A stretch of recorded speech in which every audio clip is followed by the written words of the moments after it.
আল্লাহু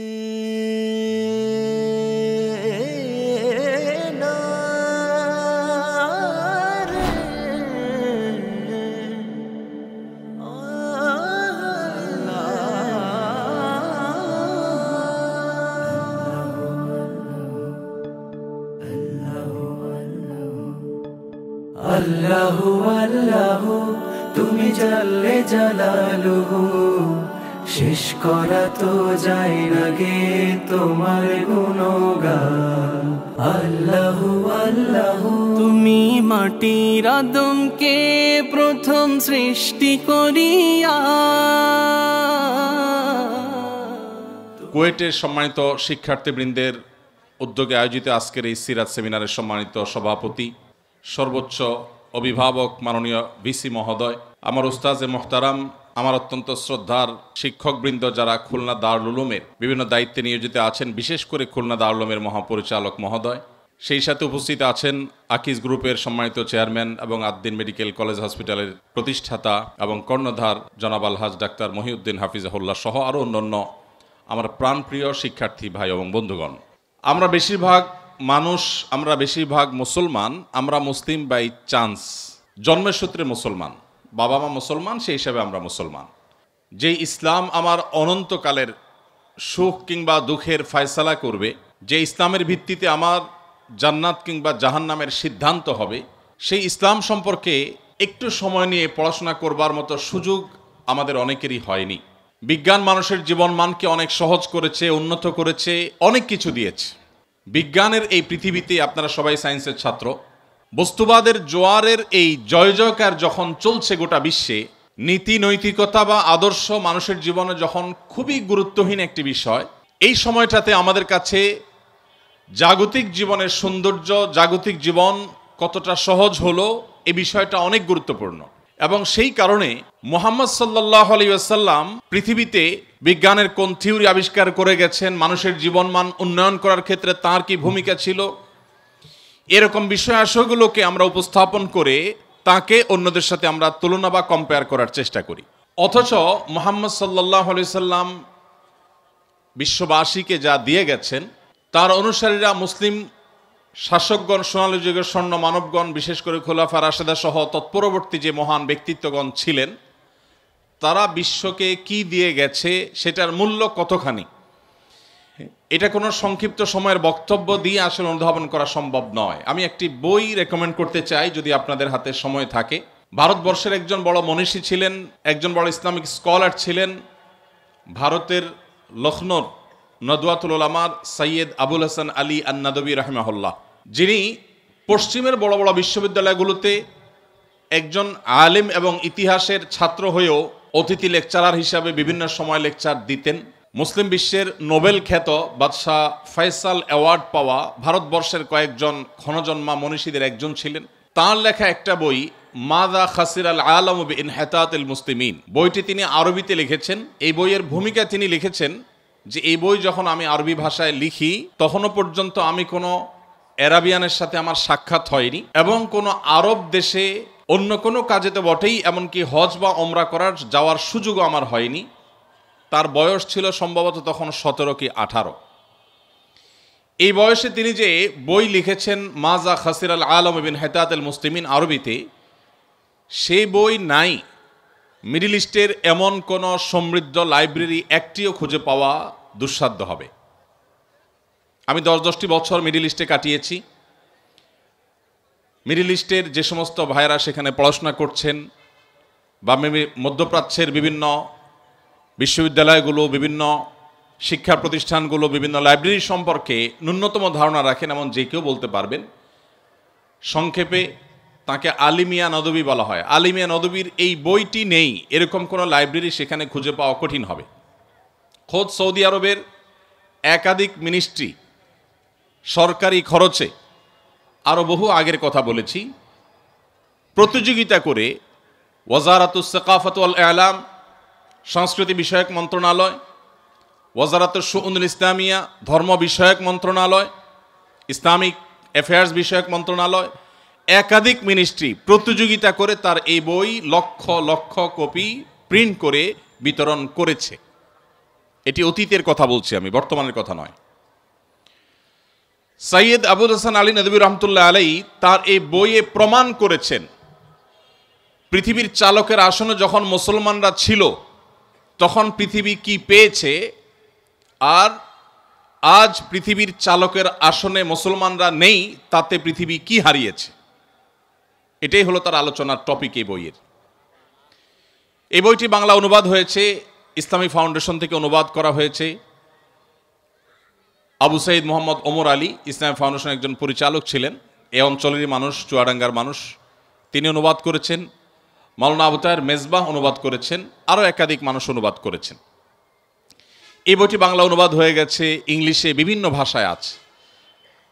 আপনি মুসলমানের সন্তান হিসেবে এই বইটি যদি একবার পড়েন, আমার বিশ্বাস যে ইসলামের সোনালী যুগের স্বর্ণ মানবদের যে অবদান মানব জাতির প্রতি ছিল সে সম্পর্কে আপনি কিঞ্চিত হলেও ধারণা পাবেন। আমাদের দুর্ভাগ্যের বিষয় হলো আমরা সাবকন্টিনেন্টের মুসলমানরা বিশেষ করে আমরা শুনে শুনে মুসলমান হতে অনেক বেশি পছন্দ করি, স্বাচ্ছন্দ্য বোধ করি। আমরা ঘন্টাকে ঘন্টা ওয়াজ শুনতে খুব পছন্দ করি। পছন্দের বক্তার বক্তব্য 2-3 ঘন্টা 4 ঘন্টা শুনতে আমাদের কষ্ট হয় না। রাত 12টা-1টা পর্যন্ত এদেশে বহু ওয়াজ মাহফিল হয়, কিন্তু 1 ঘন্টার জন্য আমরা কোনো গুরুত্বপূর্ণ বই পড়ার সময় বেশিরভাগ ক্ষেত্রে বের করতে পারি না। আমার সামনে আপনারা যারা উপবিষ্ট আছেন, আমি আমার সময়ত শিক্ষার্থীবৃন্দদেরকে বলছি, আপনাদের এই বয়সে ছাত্র জীবনে অবসর সময় আপনারা চাইলে একটু সময় বের করতে পারেন। আমি শুধু আজ এই সিরাত সেমিনারের মাধ্যমে আপনাদেরকে উদাত্ত আহ্বান রেখে যেতে চাই, আপনার জীবনে একটি বারের জন্য হলেও পুরো কোরআনে কারিমের শুরু থেকে শেষ পর্যন্ত বুঝে বুঝে পড়ার চেষ্টা করবেন। নবী করিম সাল্লাল্লাহু আলাইহি সাল্লামের জীবনী যে কোনো একটা জীবনী গ্রন্থ, সমৃদ্ধ কোনো একটা জীবনী গ্রন্থ, এটা শুরু থেকে শেষ পর্যন্ত কমপক্ষে একবার পড়ার চেষ্টা করবেন। এই দুটি কাজ করবার পর আপনি মুসলিম হিসাবে, মুসলমান হিসাবে এই দুটি পাঠের আগের আপনার যে অবস্থান এবং তার পরের যে অবস্থান, এই দুটির মধ্যে আকাশ এবং পাতাল পার্থক্য আপনি নিজে অনুভব করতে পারবেন। আমরা সেই ধর্মের অনুসারী যেই ধর্ম 1450 বছর আগে আমাদেরকে নির্দেশ করেছে। প্রথম নির্দেশ, ইকরা বিসমি রব্বিকাল্লাযী খালাক, পড়ো তোমার প্রভুর নামে যিনি তোমাকে সৃষ্টি করেছেন, তার নামে তুমি পড়ো। আল্লাহ সুবহানাহু ওয়া তাআলা গোটা কোরআন জুড়ে বহু আদেশ করেছেন, বহু নিষেধ করেছেন, বহু দৃষ্টান্ত উপস্থাপন করেছেন, বহু ইতিহাস পর্যালোচনা করেছেন, কিন্তু পুরো কোরআন জুড়ে যত আদেশ নিষেধই থাকুক না কেন, প্রথম আদেশ আল্লাহ করেছেন পড়ো। এই যে পড়ার নির্দেশ, জ্ঞান অর্জন করবার নির্দেশ আল্লাহ সুবহানাহু ওয়া তাআলা প্রথম করেছেন, এটি 2024 সালের ঘটনা নয়, এটি আজ থেকে প্রায় 1500 বছর আগের ঘটনা।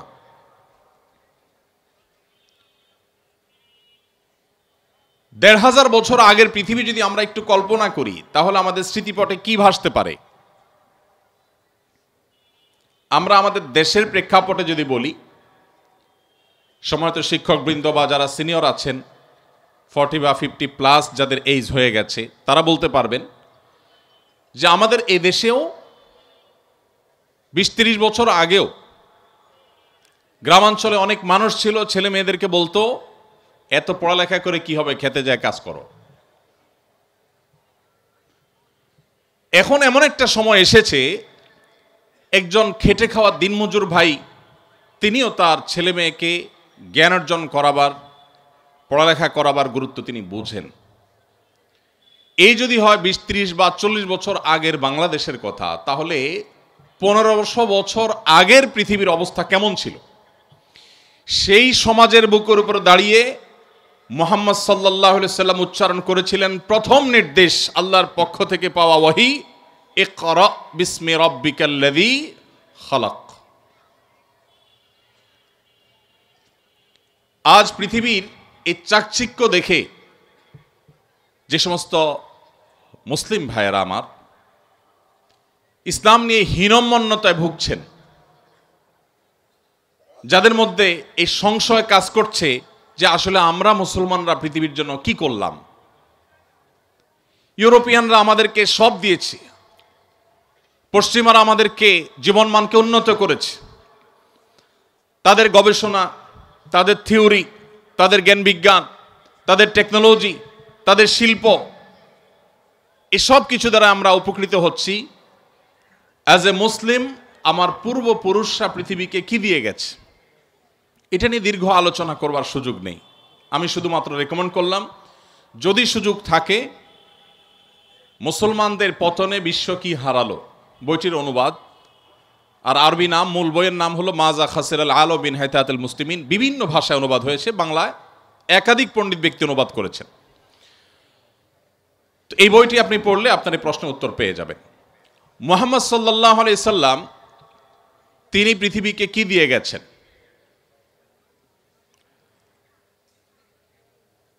নবী করিম সাল্লাল্লাহু আলাইহি ওয়াসাল্লাম যে শরিয়া আমাদের সামনে রেখে গেছেন, তার যে জীবন দর্শন, আল্লাহর পক্ষ থেকে পাওয়া ওহীর ভিত্তিতে যে জীবন দর্শন, এটা যিনি রেখে গেছেন, এর মাধ্যমে মানবতাকে মর্যাদার সর্বোচ্চ আসনে তিনি আসীন করে গেছেন। কিভাবে? আপনারা জানেন, নবী করিম সাল্লাল্লাহু আলাইহি সাল্লামের আবির্ভাবের পূর্বে তখনকার আরবে, তখনকার মধ্যপ্রাচ্যে মানুষের দাস ছিল। মানুষ নিজের হাতে প্রতিমা তৈরি করে তাকে পুজো করত। মাতৃগর্ভে থাকা অবস্থাতেই বাবাকে হারিয়েছেন। পৃথিবীর আলো দেখার পরপরই নিজের মমতাময়ী মাকেও হারিয়েছেন। এই যে শুরু হলো বিপদ, মাতৃগর্ভে থাকতেই বিপদ, সেই বিপদ তার জীবনের শেষ মুহূর্ত পর্যন্ত কাটেনি। মক্কায় মুশরিকরা তাকে বছর তো দূরের কথা, একটি রাত নিশ্চিন্তে ঘুমোতে দেয়নি। তার উপরে আগ্রাসন চাপিয়েছে, জুলুম চাপিয়েছে, শারীরিকভাবে হেনস্থা করেছে, মানসিকভাবে হেনস্থা করেছে। যারা তার কথা শুনেছে তাদের প্রতি অবরোধ আরোপ করেছে। 3 বছরের অবরোধ। সেই অবরোধ কি আজকের পৃথিবীতে যে অবরোধ চলছে এরকম কোন অবরোধ না। সে অবরোধ ছিল অত্যন্ত ভয়ঙ্কর অবরোধ। সে অবরোধ আজকের জেলখানার মতো নয়। সে অবরোধে মক্কার সমস্ত মুশরিকেরা মুহাম্মদ সাল্লাল্লাহু আলাইহি সাল্লামের প্রতি ঈমান আনা সামান্য সংখ্যায় গোনা যাবে কয়েকজন মানুষ, তাদের সাথে এমনভাবে অবরোধ করেছে যে কেউ তাদের সাথে কোনো কথাবার্তা বলবে না, কেউ কোনো কেনাবেচা করবে না, কেউ কোনো লেনদেন করবে না, কেউ কোনো বিবাহ শাদী করবে না। 1450-1500 বছর আগের যে পৃথিবী ছিল, তখনকার যে সমাজ ব্যবস্থা ছিল, সেই সমাজে 50-60 জন বা 100 জন মানুষকে যদি গোটা সমাজের সমস্ত মানুষ এইভাবে বয়কট করে, তার বেঁচে থাকা অলমোস্ট অসম্ভব প্রায়। আজকের পৃথিবীতে এরকম অনেক অবরোধকে ডিঙ্গিয়েও মানুষ টিকে থাকতে পারে, কিন্তু তখনকার বাস্তবতায় মানুষ মানুষের উপরে এতটা নির্ভরশীল ছিল যে টিকে থাকাটা দায় ছিল। নবী করিম সাল্লাল্লাহু আলাইহি সাল্লাম সেই সময় পার করেছেন। সাহাবীরা ওই সময় গাছের পাতা খেয়ে, পশুর চামড়া শুকিয়ে, সেসব খেয়ে তারপর তাদের জীবনকে ধারণ করতে হয়েছে। সে আলোচনা অনেক দীর্ঘ হবে। আমি শুধু এটুকু বলতে চাই যে প্রিয় নবী সাল্লাল্লাহু আলাইহি সাল্লামকে একটি রাতের জন্য নিশ্চিন্তে আরামে তাকে ঘুমোতে দেয়া হয়নি। তিনি যখন মক্কায় থাকতে না পেরে আল্লাহর নির্দেশে মদিনায় হিজরত করে চলে গেলেন, সেখানেও তাকে শান্তিতে থাকতে দেয়া হয়নি। কখনো বদর এসেছে, কখনো উহুদ, কখনো খন্দক, কখনো তাবুক। একটি বছর তাকে নিশ্চিন্তে থাকতে দেয়া হয়নি। এত বাধার মধ্যে একজন মানুষের জীবন যেখানে বাঁচাটাই দায়, পৃথিবীতে টিকে থাকাটাই যেখানে দায়, সেখানে মুহাম্মদ সাল্লাল্লাহু আলাইহি সাল্লাম কি করেছেন? মাত্র 10 বছর মদিনায় সুযোগ পেয়েছেন কাজের। এত বাধার মধ্যে থেকেও তার কাজকে তিনি এত সূক্ষ্মভাবে, এত সুচারুরূপে কাজটি সম্পাদন করেছেন যে 10 বছরে তিনি তার মিশনকে, তাওহীদ এবং একত্ববাদের দাওয়াতকে, ইসলামকে পৃথিবীর প্রান্তে প্রান্তরে প্রতিটি জায়গায় পৌঁছাবার ব্যবস্থা করে তার মিশনকে পাতাল থেকে আকাশে তুলে রেখে তারপর দুনিয়া থেকে গেছেন। সময়ত ভাইরা, 10 বছর তো আমাদের জীবনে একটা পরিবারের যে অবস্থা সেটা পরিবর্তন করার জন্য যথেষ্ট হয় না। আপনারা পড়াশোনা শেষ করে যখন চাকরিতে ঢুকবেন বা কোনো উদ্যোক্তা হবেন, কোনো ব্যবসা বাণিজ্য, কোনো একটা কিছু শুরু করবেন, 10 বছর তো গোছাতেই লাগে। সেখানে 10 বছরে গোটা পৃথিবীর পট পরিবর্তন করে দিয়েছেন মুহাম্মদ সাল্লাল্লাহু আলাইহি সাল্লাম। ভাইরা আমার, সেই মানুষটি, তার কাছে কি এমন মন্ত্র ছিল, কি এমন শক্তি ছিল, যে শক্তি দিয়ে গোটা পৃথিবীকে এভাবে তিনি অত্যন্ত অল্প সময়ের মধ্যে খুব অল্প মূল্যের বিনিময় গোটা পৃথিবীকে তিনি জয় করতে পেরেছেন। আজ আমরা নামধারী মুসলমান বা মুসলমান নাম ব্যবহার করি, মুহাম্মদ সাল্লাল্লাহু আলাইহি সাল্লামের উম্মত হিসাবে নিজেদেরকে দাবি করি, অথচ মুহাম্মদ সাল্লাল্লাহু আলাইহি সাল্লামের আদর্শ সম্পর্কে মৌলিক ধারণা পর্যন্ত আমাদের অনেকের নেই।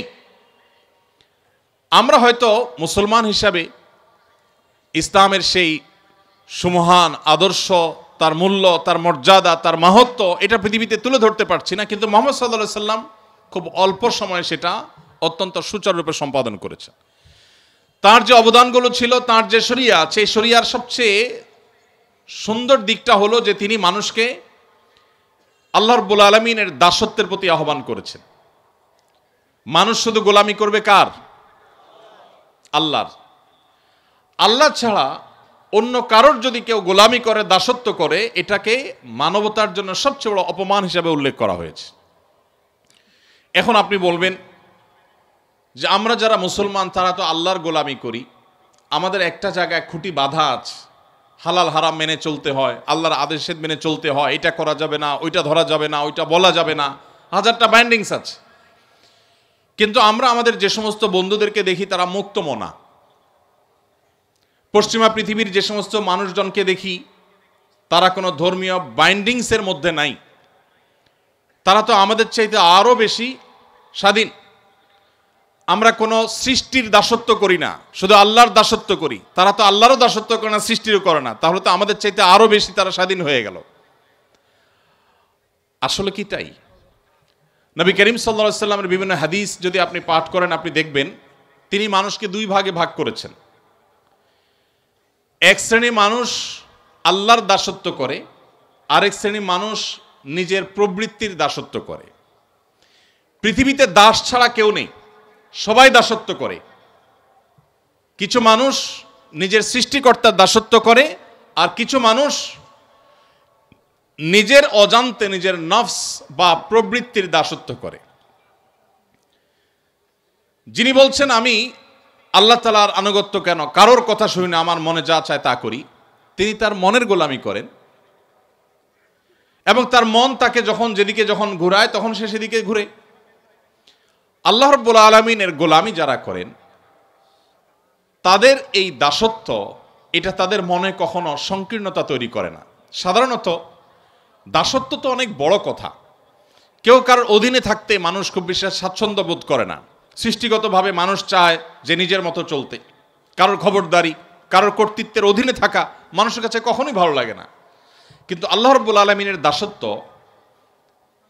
এটা যদি কেউ প্রকৃত অর্থে অবলম্বন করে থাকে, এটার এক্সারসাইজ যদি কেউ করে, এটার চর্চা যদি কেউ করে, তাহলে এই লোক আল্লাহর দাসত্ব করেও মানসিক যে প্রশান্তি এবং সুখ অনুভব করে, পৃথিবীর তথাকথিত মুক্তমনা, কোনো ধর্মের অনুসরণ ছাড়া, সৃষ্টিকর্তার বিশ্বাস থেকে মুক্ত থেকে পৃথিবীতে মানুষ কখনো এতটা মানসিক সুখ বা শান্তি পেতে পারে না। আপনি নিজে আল্লাহ রাব্বুল আলামিনের দাসত্ব যদি কিছু কাল করে দেখেন, ফার্সি ভাষায় একজন কবি বলেছেন, সালেহাতু সাঙ্গে বুদিদিল খারাস আজমুদে এক জামানা খাকে বাস।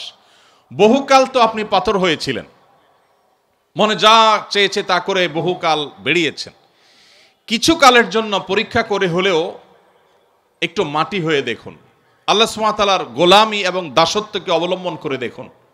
আল্লাহর শপথ করে বলছি, আপনি আল্লাহর সামনে আপনার মাথাকে যখন অবনত করে আপনি তাসবিহ নিবেদন করবেন, আল্লাহর পবিত্রতা জ্ঞাপন করবেন, আপনার যে কোনো বিপদে, যে কোনো কষ্টে যখন দুহাত তুলে চোখের পানি ছেড়ে দিয়ে আল্লাহর কাছে আপনার মনের কথাগুলো তুলে ধরবেন, আপনি হালকা অনুভব করবেন। কোনো মানুষের কাছে যদি আপনি যে নিজের চাওয়ার কথা বলেন, কোনো মানুষের কাছে যদি আপনি কোনো কিছু বলেন, হাত পাতেন, তো মানসিকভাবে আপনার কষ্ট হবে, আপনার দুঃখ হবে, অপমান বোধ হবে, লাঞ্ছনা অনুভব হবে যে আমি অমুকের কাছে ছোট হয়েছি।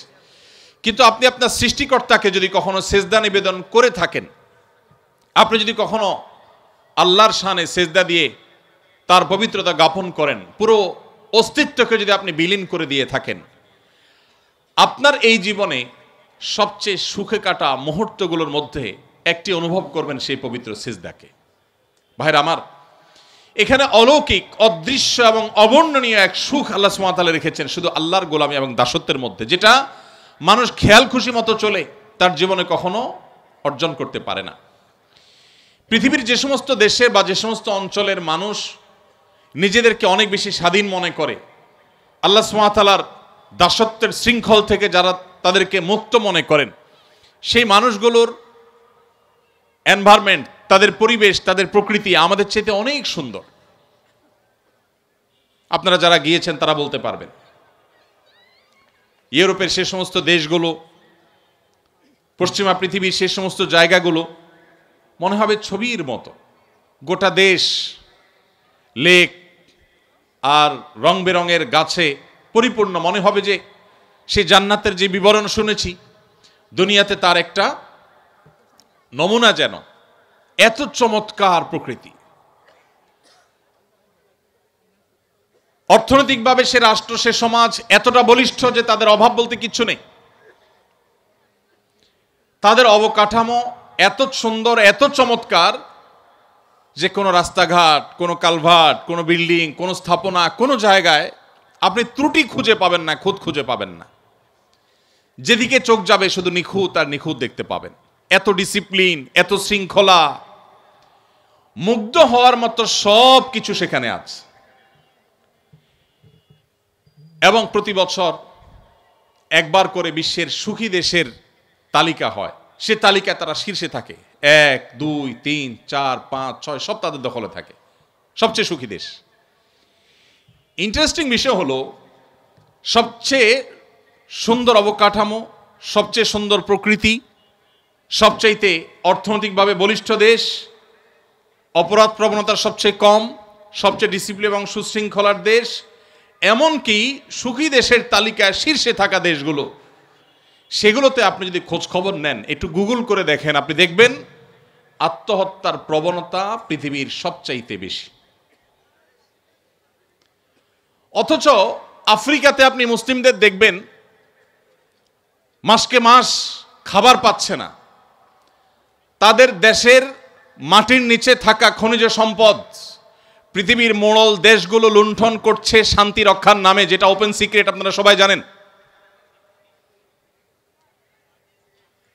শান্তি রক্ষার নামে ওই আফ্রিকার গরিব মুসলিম দেশগুলোর খনিজ সম্পদগুলো লুট করছে পৃথিবীর মোড়লরা, যারা আমাদেরকে সকাল বিকাল মানবতার জিকির আর ফিকির শোনায়, সবক শোনায়, যাদের দেখে আমরা মুগ্ধ হই, যাদের দেখে আমরা অবাক হই, তাদের মতো হওয়ার জন্য আমরা লালায়িত থাকি।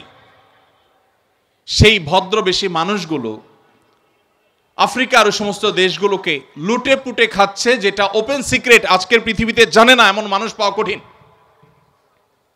ভাইরা আমার, ওই মানুষগুলোর সবই আছে, পৃথিবীর মোড়লগিরি মাতবরি সবই তাদের কাছে আছে, কিন্তু মানসিক শান্তি নাই।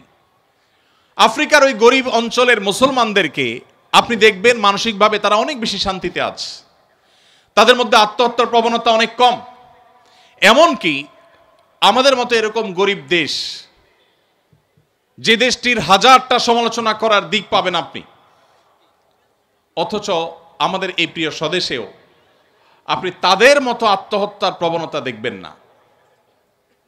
আপনি যদি জাপানে, কোরিয়াতে যান, পৃথিবীর সবচেয়ে সভ্য ভদ্র মানুষ বলা হয় জাপানিজদেরকে, কোরিয়ানদেরকে, তাদেরও একই অবস্থা, এত সুন্দর নেচার, সব কিছু সুন্দর, কিন্তু কেউ বাঁচতে চায় না, মানসিক সুখ নাই।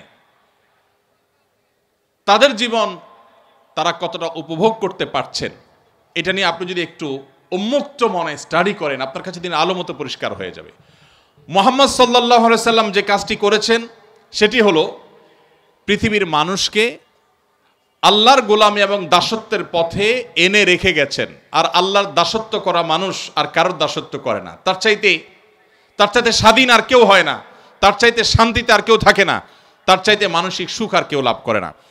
এই জিনিসটি মুহাম্মদ সাল্লাল্লাহু আলাইহি সাল্লাম আমাদেরকে দিয়ে গেছেন। মুহাম্মদ সাল্লাল্লাহু আলাইহি সাল্লাম সেই জীবন দর্শন দিয়ে গেছেন। তার যে শরিয়া, সে শরিয়ার আরেকটা সৌন্দর্য হলো এখানে কোনো জবরদস্তি নাই, কোনো বাড়াবাড়ি নাই। কোরআনে কারীমে আল্লাহ বলেছেন লা ইকরাহা ফিদ্দীন, ধর্ম গ্রহণে কোনো প্রকার জবরদস্তি চলবে না। আমি আবারও ফিরে যেতে চাই সেই 1450 বছর 1500 বছর আগে। 2024-এর এই পৃথিবীতে অনেক সুন্দর সুন্দর কথা বলা ফ্যাশনের ব্যাপার। মত প্রকাশের স্বাধীনতার কথা, এটা আজকালকার যুগের বেশ চমকপ্রদ একটি স্লোগান। এই স্লোগান যে যত বেশি দিতে পারে সে ততটা আধুনিক হিসাবে সাব্যস্ত হয়। কিন্তু 1450 বছর আগের পৃথিবী যদি আপনি চিন্তা করে দেখুন, সেই পৃথিবীতে নবী করিম সাল্লাল্লাহু আলাইহি সাল্লাম বলেছেন লা ইকরাহা ফিদ্দীন, ধর্ম গ্রহণে কোনো জবরদস্তি চলবে না। কোনো প্রকার রক্তপাত ছাড়া, দু চারটা বিচ্ছিন্ন ঘটনা ছাড়া, উল্লেখযোগ্য কোনো প্রকার রক্তপাত ছাড়া মুহাম্মদ সাল্লাল্লাহু আলাইহি সাল্লাম যেখানে মক্কা বিজয় করেছেন, তিনি নির্দেশ করলে মক্কার সমস্ত মানুষ ইসলামের ছায়াতলে আসতে বাধ্য হতো। কিন্তু তিনি পরিষ্কারভাবে সবাইকে বললেন যে কেউ যদি নিজ ধর্মে অটল থাকতে চায়, শিরক এবং ভুলের পথেও কেউ থাকতে চায়, সে স্বাধীনতা তাকে দেয়া হবে। তার পরিণতি সে আল্লাহর কাছে ভোগ করবে কিয়ামতের ময়দানে। কিন্তু পার্থিব জগতে অ্যাজ এ মুসলিম আমরা তাকে কখনো বাধ্য করব না আমাদের ইসলামে আসতে। নবী করিম সাল্লাল্লাহু আলাইহি সাল্লাম যখন মদিনায় গেলেন তখনও কোনো জবরদস্তি করে একটি মানুষকে ইসলামের ছায়াতলে আনেননি। যখন তিনি মক্কায় ছিলেন তখনও করেননি। মক্কা যখন বিজয়ীর ভেষে যখন মক্কায় তিনি প্রবেশ করলেন তখনও তিনি কাউকে জবরদস্তি করেননি। তার পরবর্তীতে যত শাসক ইসলামের ইতিহাসে এসেছে, পরবর্তী সময়কার শাসকদের কথা বলছি, তাদের অনেকের অনেক ভুল ছিল, অনেকের অনেক ত্রুটি ছিল, তাদের দুধের ধোয়া আমি বলছি না। কিন্তু একটা জায়গায় মুসলিমরা অন্য সবার চাইতে ইউনিক, সেটা হলো যে মুসলিম শাসকরা সচরাচর, বিচ্ছিন্ন ঘটনা থাকতে পারে, সচরাচর তারা ম্যাসিভ লেভেলে জবরদস্তি করে কাউকে ইসলামে তারা আনেন নাই। শুধু ভারতবর্ষে মুসলিমদের যে শাসনের ইতিহাস, সেটা যদি আপনি একটু অধ্যয়ন করেন আপনি অবাক হতে বাধ্য হবেন। মুসলিমদের শাসনের কেন্দ্র ছিল দিল্লি, অথচ দিল্লিতে মুসলমানদের সংখ্যা সর্বকালেই সবচাইতে কম। কোন কালেই ভারতবর্ষে মুসলিম শাসনের কেন্দ্র এই বাংলাদেশ বা এই অঞ্চল ছিল না। কিন্তু আল্লাহ সুবহানাহু ওয়া তাআলা আমাদের পূর্বপুরুষদেরকে হেদায়েত নসিবে রেখেছেন, তারা ঈমান এনেছেন। যদি মুসলমানরা জোর করে মানুষকে ইসলামে দাখিল করাতো, ইসলামে প্রবেশ করাতো, তাহলে সেক্ষেত্রে সেই সময়টাতেই জোর করে দলে দলে মানুষকে ইসলামে তারা প্রবেশ করাতেন। ইসলামের একটা অন্যতম সৌন্দর্য হলো যে আজকের যুগে মত প্রকাশের স্বাধীনতা কথা বলাটা অনেক সহজ, সেই পরিবেশ আছে। মানুষ আধুনিক বিশ্বে এখন মত প্রকাশের স্বাধীনতাকে অনেক রেসপেক্ট করে, কিন্তু নবী করিম সাল্লাল্লাহু আলাইহি সাল্লাম ১৫০০ বছর আগে সেটা করে গেছেন। প্রত্যেকটা মানুষকে ধর্ম গ্রহণের ক্ষেত্রে পরিপূর্ণ স্বাধীনতা দিয়েছেন এবং কোনো প্রকার জবরদস্তি কারোর উপরে কখনো তিনি আরোপ করেননি। নবী করিম সাল্লাল্লাহু আলাইহি সাল্লামের যে শরিয়া তিনি রেখে গেছেন, এই শরিয়ার আরেকটি সৌন্দর্য হলো আমাদের সমাজে আপনি দেখবেন ইসলামী শরিয়ার কথা বলা হলে এক শ্রেণীর মানুষ এটাকে অত্যন্ত বর্বর, অত্যন্ত কষ্টের, অত্যন্ত কঠোর এরকম একটা চিত্র দেওয়ার চেষ্টা করে, এরকম একটা রূপ দেওয়ার চেষ্টা করে যে ইসলাম মানে অনেক জটিল, অনেক কঠিন, মেয়েরা বাহির হতে পারবে না, পড়ালেখা করতে পারবে না, কোনো কথা বলা যাবে না, ধরা ছোঁয়া যাবে না, এরকম একটা ব্যাপার সবার মনে হয়। অথচ আমরা অনেকে জানি না ইসলামী শরিয়ায় ব্যক্তিগত কোনো অপরাধ শরিয়ার বিচারে কোরআন এবং সুন্নাহর আলোকে যেগুলো অপরাধ, যেগুলো পাপের কাজ, গুনাহের কাজ, অন্যায় কাজ, এগুলো যদি ব্যক্তিগত পর্যায়ের হয় ইসলামী শরিয়ার দণ্ডবিধিতে সেগুলোর জন্য কোনো শাস্তির কথাই বলা হয়নি। যেমন ধরা যাক কেউ একজন মিউজিক্যাল ইনস্ট্রুমেন্ট ব্যবহার করে গান করছেন বা গান শুনছেন, যদি তিনি কারো ডিস্টার্বের কারণ না হয় তার এই অপরাধের জন্য ইসলামী হুদুদ বা দণ্ডবিধিতে কোনো হদ বা কোনো শাস্তির কথা, সুনির্দিষ্ট কোনো শাস্তির কথা শরীয়ত বলে দেয়নি। অবস্থার পর্যবেক্ষণ করে কোনো পরিবেশে কোনো পরিস্থিতিতে যদি নিয়ন্ত্রণহীন হয় বা প্রয়োজন হয়, তাহলে সেক্ষেত্রে তখনকার যারা বিচারক থাকবেন, তখনকার যে বিচার ব্যবস্থা থাকবে, ইসলামী শরিয়া এটা তাদের উপরে ছেড়ে দিয়েছে। বাট কোনো ফিক্স শাস্তির কথা শরীয়ত বলে নাই। কেউ যদি ইসলামের সবচেয়ে গুরুত্বপূর্ণ বিধান নামাজও না পড়ে, অনেক ইমামদের মতো সে ইসলাম থেকে খারিজ হয়ে যায়, কিন্তু ইসলামী শরিয়ার দণ্ডবিধিতে নামাজ পড়ে নাই এই জন্য তাকে এত বেত্রাঘাত করতে হবে, এতদিন জেল দিতে হবে, অমুক দণ্ড দিতে হবে, এরকম কোনো কথা বলে নাই। এভাবে একজন মানুষ মুসলিম হয়েও যদি অনেক অপরাধে লিপ্ত হয়, যেই অপরাধটার ক্ষতি ওই ব্যক্তির উপরেই শুধুমাত্র বর্তাবে, সমাজের উপরে বর্তাবে না, শরীয়ত ওইটার জন্য কোনো শাস্তির বিধানের কথা পরিষ্কার করে নির্দিষ্ট করে বলেইনি।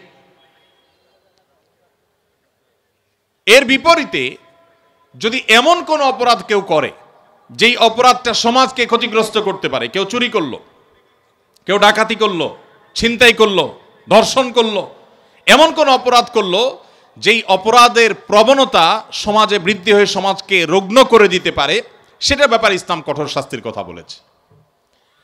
তাহলে ইসলামী শরিয়া মানেই যে ভীতিকর একটা বিষয়, এটাকে নানাভাবে পশ্চিমারা আমাদের সামনে তুলে ধরেছে, আমরা সেটাকে গিলছি গোগ্রাসে।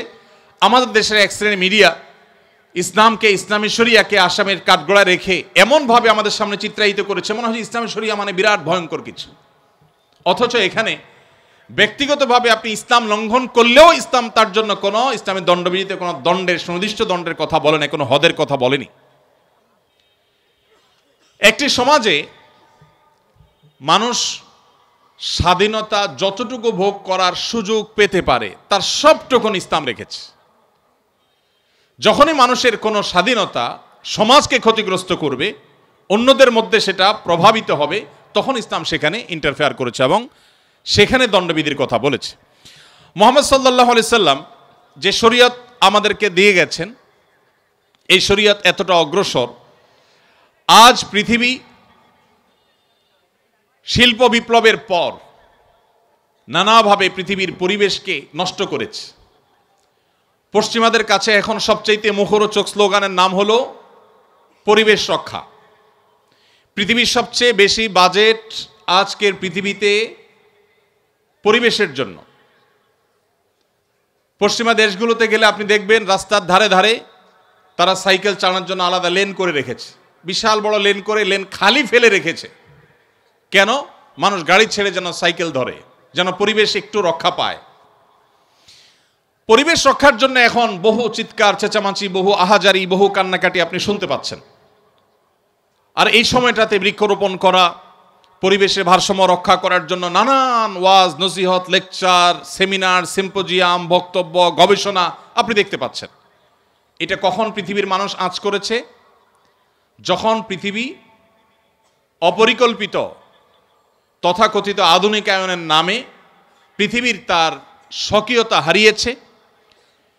কলকারখানা, কালো ধোঁয়া, এরকম শিল্পোন্নয়নের নামে পৃথিবীর পরিবেশকে যখন ধ্বংস করা হয়ে গেছে, এখন পৃথিবীর মানুষ নড়ে চড়ে বসেছে, না আমাদের এই ভারসাম্য ঠিক রাখতে হবে, আর না হলে আমরা বাঁচবো না, পৃথিবী বাঁচবে না।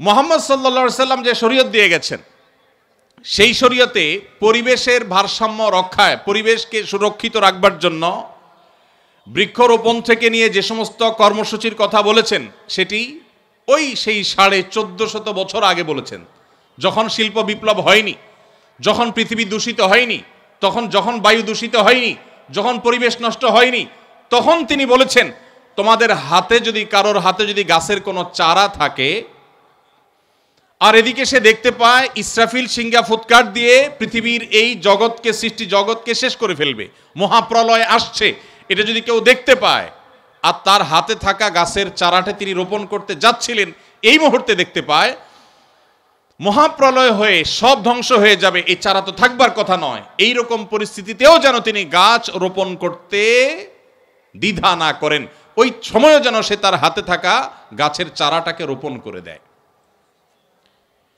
নবী করিম সাল্লাল্লাহু আলাইহি সাল্লাম যখন পরিবেশ রক্ষার জন্য এই রকম নির্দেশনা দিয়েছেন, বৃক্ষরোপণের গুরুত্ব আরোপ করেছেন, মদিনাবাসীকে কৃষি কাজের জন্য উদ্বুদ্ধ করেছেন, কোরআন এবং হাদিসে শুধু কৃষির উপরে যে সমস্ত আয়াত এবং হাদিসগুলো আছে, কয়েক শত আয়াত এবং হাদিস আছে শুধুমাত্র কৃষি কাজের গুরুত্ব আরোপের জন্য, আমরা সেগুলো চর্চা নাই।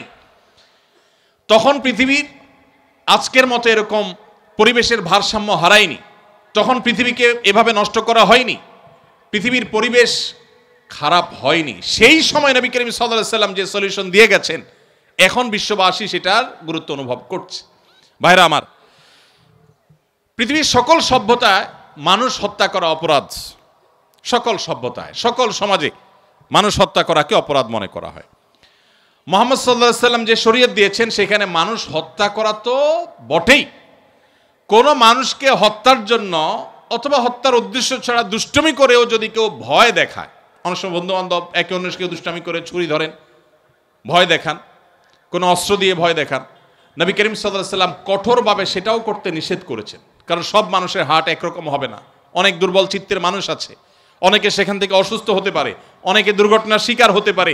মানুষ হত্যা তো অনেক পরের কথা, মানুষ হত্যার প্রচেষ্টাও তো অনেক পরের কথা, দুষ্টমি করে বা কোনোভাবে কাউকে ভীতি প্রদর্শন করা পর্যন্ত ইসলামে নিষেধ করা হয়েছে। ভাইরা আমার, সারা বিশ্বের সমস্ত সভ্যতায় কোনো নারীকে উত্ত্যক্ত করা, শারীরিক বা মানসিকভাবে তাকে হ্যারাসমেন্ট করা, এটা অপরাধ সব সমাজে। ইসলাম তার চাইতে আরো এক ধাপ এগিয়ে। মুহাম্মদ সাল্লাল্লাহু আলাইহি সাল্লাম যে জীবন দর্শন আমাদেরকে দিয়ে গেছেন, সেখানে কোনো নারীকে আপনি মুখে অশোভন উক্তি করে তাকে লাঞ্ছিত করা, তাকে হেনস্থা করা, শারীরিকভাবে মানসিকভাবে তাকে হেনস্থা করা, এগুলো তো অপরাধ বটেই।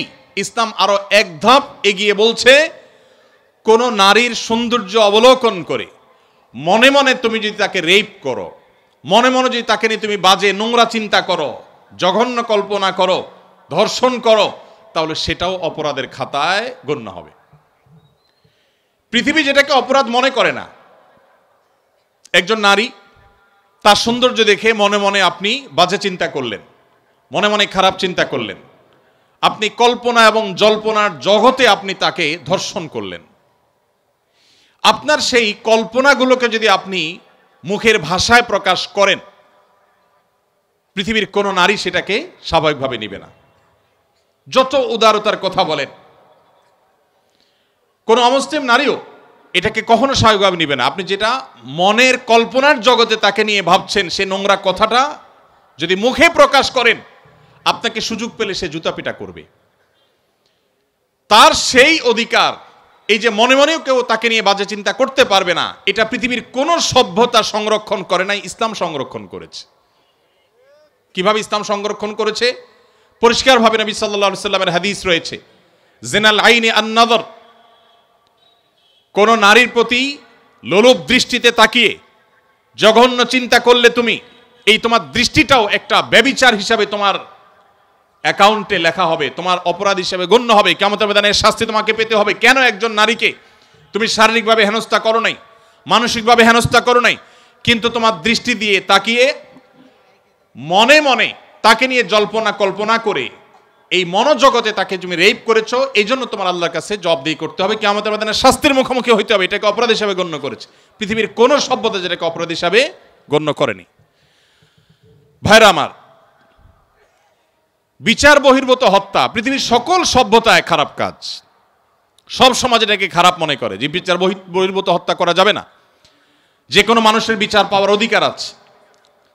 নবী করিম সাল্লাল্লাহু আলাইহি সাল্লামের সামনে সেই 1450 বছর আগের বাস্তবতা, বারবার আমি এই শব্দটি বলছি, কারণ আমরা নবী করিম সাল্লাল্লাহু আলাইহি সাল্লাম বা মুহাম্মদ সাল্লাল্লাহু আলাইহি সাল্লামকে যদি মূল্যায়ন করতে হয় আজকের পার্সপেক্টিভে, 2024-এর পৃথিবীর সাথে যদি আপনি তুলনা করেন, সেই তুলনাটা যথার্থ হবে না। আজকের পৃথিবীতে মানবাধিকারের কথা বলা এটা একটা ফ্যাশনের ব্যাপার, আমি সবসময় বলার চেষ্টা করি। এখন আপনি যত বেশি অধিকার বলবেন, অধিকার যত বেশি কপচাবেন, তত বেশি বাহবা পাবেন যে লোকটা অনেক সচেতন, এ লোকটা অনেক আধুনিক, অনেক স্মার্ট। আপনাকে পৃথিবীর বিভিন্ন মোড়ল দেশের এম্বাসিগুলো ডেকে ডেকে আপনাকে অনেক প্রজেক্ট দিবে, আপনার ফান্ডের অভাব হবে না, কারণ আপনি অধিকার নিয়ে কাজ করছেন, মানবাধিকার কর্মী, আপনি সমাজ কর্মী। এগুলো শুনতে বেশ ভালো শোনা যায়, এগুলো ফ্যাশনের ব্যাপার। 1450 বছর আগের পৃথিবী যখন নিজের সন্তান কন্যা হয়েছে, বাবার সাথে যুদ্ধে যেতে পারবে না, শুধুমাত্র এই কারণে সেই কন্যাকে জীবন্ত পুঁতে ফেলে বাপ পৈশাসিক আনন্দে মেতে উঠত, সেই সমাজের বুকের উপরে দাঁড়িয়ে মুহাম্মদ সাল্লাল্লাহু আলাইহি ওয়াসাল্লাম বলেছিলেন, তোমাদের কেউ যদি 2টি কন্যা সন্তানের বাবা হয় এবং সে যদি তাদের সাথে সুন্দর আচরণ করে, তাদের কোনো অধিকার নষ্ট না করে, তাদের জন্য জান্নাতের গ্যারান্টি রয়েছে। এটা 1450 বছর আগের ওই বর্বর সমাজের বুকের উপর দাঁড়িয়ে তিনি বলেছিলেন।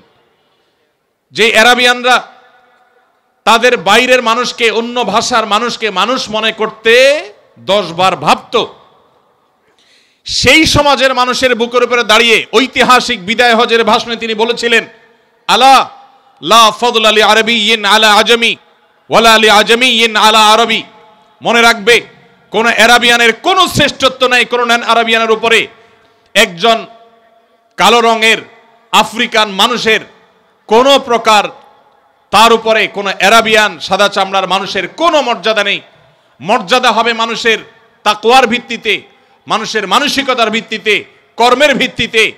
যদি বাংলাদেশের আনাচে কানাচে থাকা কোনো গ্রামের মানুষ তিনি সৎ হন তার চিন্তায়, তার কর্মে, তার দর্শনে, তাহলে সেই মানুষটি আরবের মক্কার কাবার পাশে থাকা, কাবার ভেতরে থাকা কোনো খারাপ মানুষ, খারাপ চিন্তা, খারাপ কর্মের মানুষের চাইতে ওই বাংলাদেশের আনাচে কানাচে থাকা মানুষ আল্লাহর কাছে শ্রেষ্ঠ এবং সেরা।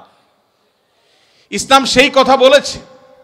আজ পৃথিবীর যে সমস্ত দেশের মানুষরা আমাদেরকে সভ্যতা শিখায়, যারা আমাদেরকে অধিকারের সবক দেয়, মুসলমানের সন্তান জানে না সে বাঘের বাচ্চা, তাদের কাছ থেকে সবক নেওয়ার প্রয়োজন নেই। তাদের 14 গোষ্ঠীর জন্মের শত শত হাজার বছর আগে আমাদেরকে ইসলাম সেই সুমহান জীবন দর্শন দিয়ে গেছে, যখন তারা সেগুলোর কথা কল্পনাও করে নেই। দুর্ভাগ্য আমাদের, আজ আমাদের সেই ইসলাম কোরআনে আছে, আমাদের ইসলাম হাদিসে আছে, সেই ইসলাম আমাদের জীবনে নেই, আমাদের সমাজে নেই, আমাদের পরিবারে নেই, আমাদের রাষ্ট্রে নেই। এটাই হলো আমাদের দুর্ভাগ্যের বিষয়। সেজন্য আজ শেয়ালের বাচ্চারা বাঘের বাচ্চাকে মানবতা শিখায়। ভাইরা আমার, পৃথিবীর সে সমস্ত অঞ্চলে মানুষেরা আমাদেরকে সংখ্যালঘুদের অধিকারের কথা বলে, যে সমস্ত দেশে এখনো মুসলমানরা ঝেড়ে কাশতে পারে না। 2024-এর এই পৃথিবীতে আপনি যদি পৃথিবী ঘুরেন, আপনি দেখবেন একটা রুম ভাড়া করে মুসলমানরা নামাজ পড়বে, পারমিশন নাই। আমি কোন দেশের নাম উল্লেখ করতে চাই না। তাদের ক্রিসমাস ডে উপলক্ষে আপনি দেখবেন সকল শিক্ষা প্রতিষ্ঠানের স্টুডেন্টরা বর্ণিল লাল কালারে তারা সুসজ্জিত হয়ে ওই দিন শিক্ষা প্রতিষ্ঠানে যাচ্ছে, আনন্দ করছে, উৎসব করছে, ফুর্তি করছে। সেটাতে তাদের কোনো অসুবিধা হয় না। কিন্তু আমরা মুসলমানরা যখন ওতে ওড়না পড়ি, তখন তাদের জাত চলে যায়। ভাইরা আমার, নারী অধিকারের কথা বলা তো এখন ফ্যাশনের ব্যাপার। এটা বলা তো এখন সেফ জোনে থাকার ব্যাপার। আপনি যত বেশি নারী অধিকার নিয়ে কপচাবেন, তত বেশি ওই যে বিদেশি এম্বাসিগুলো এসে আপনাকে সেদে সেদে প্রজেক্ট দিয়ে যাবে, পত্রিকাগুলো আপনাকে কাভারেজ দিবে। মুহাম্মদ সাল্লাল্লাহু আলাইহি সাল্লাম যখন নারী মুক্তির জন্য কাজ করেছেন, তখন পৃথিবীতে বাহবা দেওয়ার কেউ ছিল না। গোটা সমাজের বিপরীতে একা দাঁড়িয়ে, ওই সমাজের বুকের উপরে দাঁড়িয়ে নারী অধিকারের ওয়াজ করেন নাই, নারী অধিকারকে প্রতিষ্ঠা করে দিয়ে গেছেন। বেলালে হাবশী রাদিয়াল্লাহু তাআলা আনহু ছিলেন বাহিরের মানুষ, মক্কার না, মদিনার না, বাহির থেকে আসা। আবার গায়ের রং ছিল ব্ল্যাক, কালো। আবার ছিলেন কৃতদাস। মক্কার মানুষদের যে ইগো এখনো আছে, আরবিয়ানদের যে ইগো, আর সে আমল তো আরো বেশি ছিল।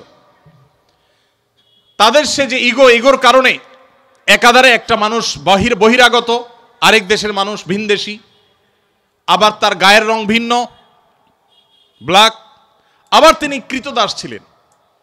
এতগুলো বিষয় থাকার পর তখনকার আরবের মানুষদের ঘৃণা করার জন্য যেখানে যথেষ্ট ছিল, সেই ব্যক্তিকে মুহাম্মদ সাল্লাল্লাহু আলাইহি সাল্লাম তার মুয়াজ্জিন নিয়োগ দিলেন। আজ পৃথিবীতে যারা আপনাকে মানবতার সবক দেয়, তাদের দেশে এখনো সাদা আর কালো মারামারি হয়, এখনো তারা বৈষম্যের মধ্যে আছে। মুসলমান আজ তার ইসলাম নিয়ে দ্বিধায় পড়ে গেছে, সন্দিহান হয়ে গেছে। কারণ সে পড়াশোনা করে মুসলমান না, সে ওয়াজ শুনে মুসলমান, সে জন্মসূত্রে মুসলমান, সে মুসলমান বাই চয়েস না, সে পড়াশোনা করে মুসলমান না। আপনারা শিক্ষিত মানুষ, আপনারা জাতির বিবেক, আপনারা আগামীর বাংলাদেশ, আপনারাই আমাদেরকে নতুন বাংলাদেশ উপহার দিয়েছেন, আপনারাই আমাদেরকে স্বপ্ন দেখিয়েছেন। আমি আপনাদেরকে আজ এই সিরাত মাহফিলের মাধ্যমে উদাত্ত আহ্বান রাখতে চাই, আসুন জন্মসূত্রে মুসলমান নয়, ইসলামকে জানার চেষ্টা করি, পড়ার চেষ্টা করি। কোরআনটা খুলুন, সিরাতের বই একবারের জন্য জীবনে পড়ুন। আমি আবারও আল্লাহর উপরে ভরসা রেখে শপথ করে বলতে পারি, আপনি মুসলিম হিসাবে আপনার ইসলামের প্রতিটা বিধানকে আপনি এনজয় করবেন, আপনি তৃপ্তির সাথে প্রত্যেকটা বিধান পালন করবেন। আপনার কাছে নামাজ বোঝা মনে হবে না, আপনার কাছে ইসলাম পালনটাকে বোঝা মনে হবে না, এটা ধর্মের চাপিয়ে দেওয়া কোনো বিষয় মনে হবে না।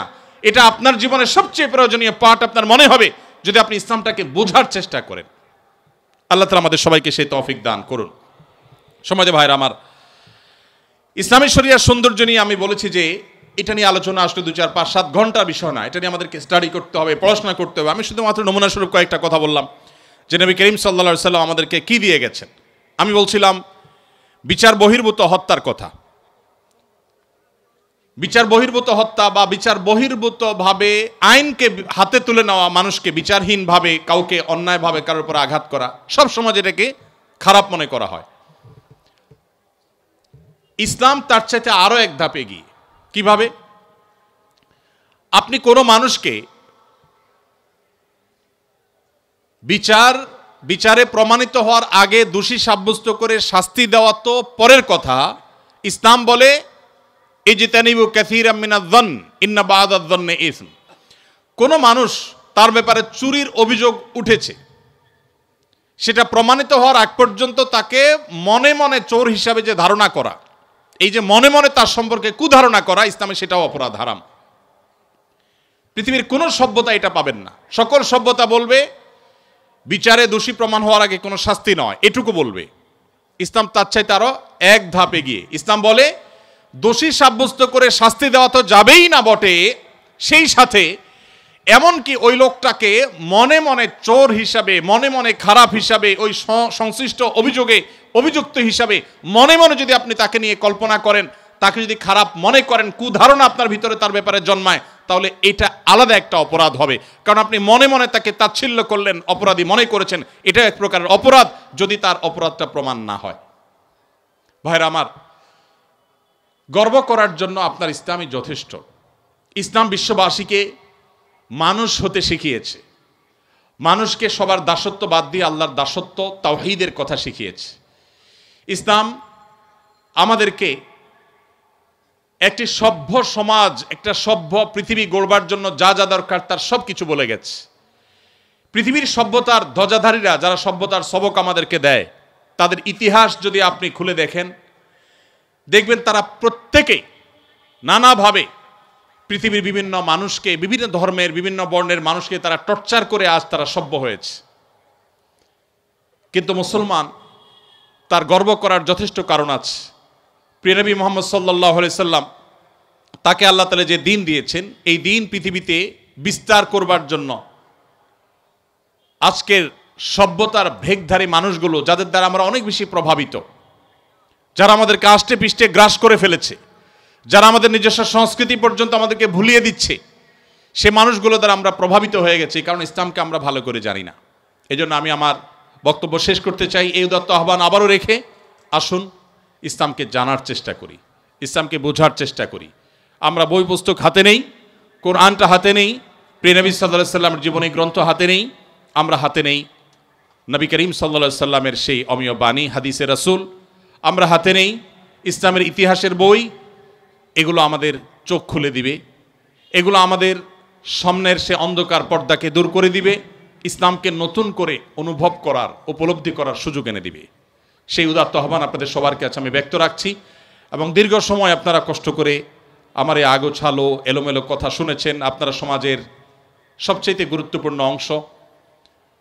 তারপরও আপনাদের মূল্যবান সময় আপনারা শুনেছেন। মাননীয় ভিসি মহোদয় সহ অন্যান্য শিক্ষকবৃন্দ আমাকে সুযোগ করে দিয়েছেন কিছু কথা বলবার জন্য। আমি খুব গোছানো ভালো বক্তব্য দিতে পারি যে সেরকম না, তারপর আপনারা সময় নিয়ে শুনেছেন, সেজন্য আপনাদেরকে ধন্যবাদ। যদি ভালো কিছু বলে থাকি, আল্লাহ তাআলা আমাকে, আপনাদের সবাইকে আমাদের আমল করার তৌফিক দান করুন। আমাদের সবাইকে ইসলামের আলো দ্বারা আলোকিত হয়ে আমাদের প্রিয় স্বদেশ, প্রিয় মাতৃভূমি এবং গোটা মানব জাতিকে আলোকিত করার তৌফিক আল্লাহ তাআলা আমাদের সবাইকে দান করুন। জাযাকুমুল্লাহু খায়রা ওয়া আখিরু দাওয়ানা আলহামদুলিল্লাহি রাব্বিল আলামিন।